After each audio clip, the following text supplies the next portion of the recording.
짜증이 확 밀려올 때가 있습니다. 남편이나 아내의 배려 없는 행동에, 가족의 매정한 말 한마디, 타인의 무례함에 서운함과 분노가 치밀어 오를 때가 있습니다. 왜 내가 이런 대접을 받아야 할까?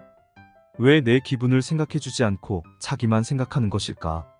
분노가 쌓여갑니다. 다른 일이 잡히지 않습니다. 내 하루를 망친 상대가 원망스러워집니다. 상대의 배려 없는 행동에 우리는 첫 번째 화살을 받습니다. 고통스럽죠. 하지만 더 큰 고통은 첫 번째 화살을 따라오는 두 번째 화살에서 옵니다. 상처받은 상황을 되뇌이고 욕을 하고 분노에 먹이를 주는 것. 이것이 두 번째 화살입니다. 내가 나에게 쏘는 화살이죠. 티베트에는 셴파라는 단어가 있습니다. 사로잡힌 상태의 집착을 말하는 단어입니다. 티베트의 승려는 인간의 온나무 때문에 심하게 물집이 생기기 어린아이와 같다고 말합니다. 우리는 불편한 감정이 들며 그것을 해소하려고 무의식적으로 긁습니다. 그것이 분별이 내 행동으로 보입니다. 긁을 때는 시원해진 일까요? 하지만 이내 더 큰 가려움과 고통이 찾아옵니다. 셴파는 그 가려운 곳을 긁고 싶은 충동을 의미합니다. 누군가 거슬리는 말을 하며 셴파가 일어나 재빨리 그 사람을 비난하거나 자신을 탓하는 것으로 이어집니다. 중독이 있는 사람이라면 그 불편한 느낌을 피하기 위해서 곧장 중독 상태로 빠져들죠. 우리는 저마다 아픈 부위, 유독 셴파가 일어나는 부위가 있습니다. 남들에게는 아무런 말이 아닐지라도 나에게 그 말이 오면 쿵 셴파가 일어납니다. 셴파가 일어나기 전, 일어날 때면 목덜미가 더워지기 시작하는 듯 하면서 팽팽하게 긴장되는 것이 느껴집니다. 셴파는 언어로 표현되기 이전의 것입니다. 생각이나 감정을 불러일으키는 그 전의 것입니다. 티베트 불교의 큰 스승 페마 초드론이 그의 책 잠시 멈춤에서 셴파의 두 가지 특징을 소개합니다. 첫째, 자신과의 대화가 셴파에 불을 붙인다. 저 사람은 왜 그렇게 말했을까? 분명 나를 하찮게 여기고 있기 때문이야. 지난번에도 똑같은 상황이 있지 않았나? 어쩌면 저렇게 이기적이지. 이런 식으로 우리는 자신과의 대화를 통해 셴파에 불을 붙입니다. 감정에 사로잡혀서 분노와 서운함을 계속해서 키워나갑니다. 약간의 불편한 느낌이 어떤 것이 상태를 멸시하는 태도, 파국을 부르는 증오로 이어집니다. 페마 초드론이 말합니다. 셴파 그 자체는 문제가 아닙니다. 스스로 사로잡혀 있다는 사실을 알아차리지 못하는 무지. 셴파를 알아차리지 못한 채로 실행에 옮기는 무지. 그것이 문제입니다.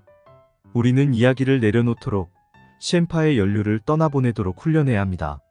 자신의 이야기로 셴파에 불을 붙이지 않는다면 셴파는 불씨만 남았다가 점차 사그라지고 그 에너지는 물러나 자연스럽게 흘러갈 것입니다. 두 번째 셴파는 저류를 동반합니다. 하나의 셴파가 제2의 셴파, 제3의 셴파를 불러일으킵니다. 처음 셴파는 살짝 불편한 느낌과 함께 우리 마음에 중립적으로 존재합니다. 우리는 그 불편한 느낌을 피하기 위해 공격적인 행동을 하거나 과식과 같은 회피적인 행동을 합니다. 덥석 미끼를 물고 가려운 곳을 열심히 긁는 거죠. 그러고 나면 우리는 자기 파괴적인 행동을 했다는 죄책감, 자괴감에 사로잡히게 됩니다. 제2의 셴파가 생긴 것입니다. 하나의 셴파가 연쇄 반응을 일으키면서 수년 동안 이어지기도 합니다. 저는 여러분이 두 번째 화살에 아파하지 않았으면 좋겠습니다. 자신을 고통으로 몰고 가지 않았으면 좋겠습니다. 지나친 분노와 자기 파괴적인 행동을 멈췄으면 좋겠습니다. 셴파를 놓아버리기 무척 어렵다는 것을 압니다. 안갚음하려는 충동, 익숙한 습관으로 도망치는 것이 얼마나 매력적으로 보이는지 압니다. 하지만 그 행동이 얼마나 가치 있는지 물어봐야 합니다. 셴파에 휘둘리는 이상, 대부분은 좋지 않은 결과로 이어지기 때문입니다. 상대에게 서운함을 표현하고 행동을 바꾸기를 요구하는 것이 필요할 수 있지만 그것은 잔잔한 마음속에서 이루어져야 합니다. 셴파에 휘둘려서가 아니라 내가 선택해야 합니다. 그렇지 않으면 우리의 말은 상대의 셴파를 건드리면서 싸움만 일어나고 감정 비난만 될 것입니다. 그렇다면 셴파가 일어날 때 어떻게 대응해야 할까요? 마음 챙김은 가려운 곳을 긁지 않고도 긁고자 하는 충동을 진정시키는 가장 좋은 방법입니다.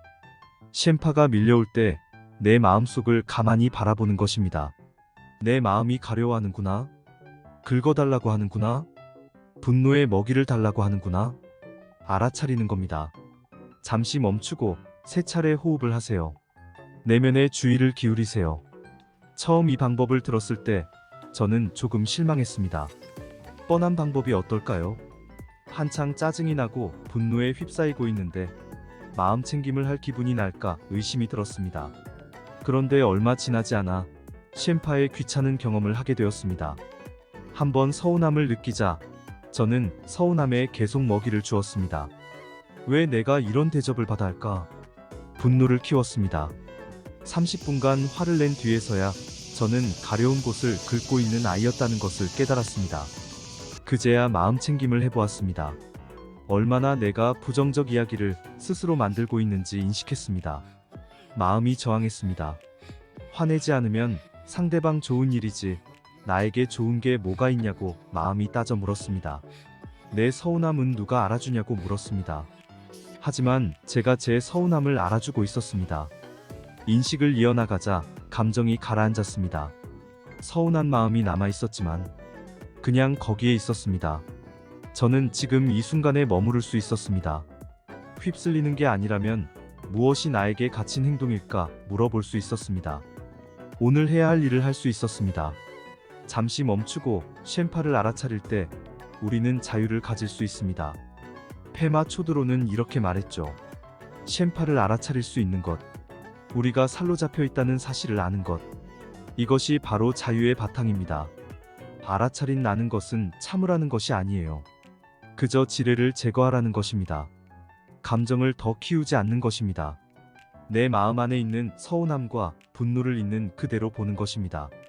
그러다 보면 자연스럽게 감정이 가라앉게 되고 우리는 가치 있는 행동을 선택할 수 있습니다. 그러니 다음에 분노와 서운함이 밀려올 때면 이렇게 말해보세요. 이것이 쉔파구나. 사로잡히지 말고 그저 내 마음을 지켜보자. 오늘도 명언을 듣는 당신은 이미 성공한 사람입니다. 명언으로 힐링하고 성공할 수 있습니다. 오늘도 행복한 하루 되세요.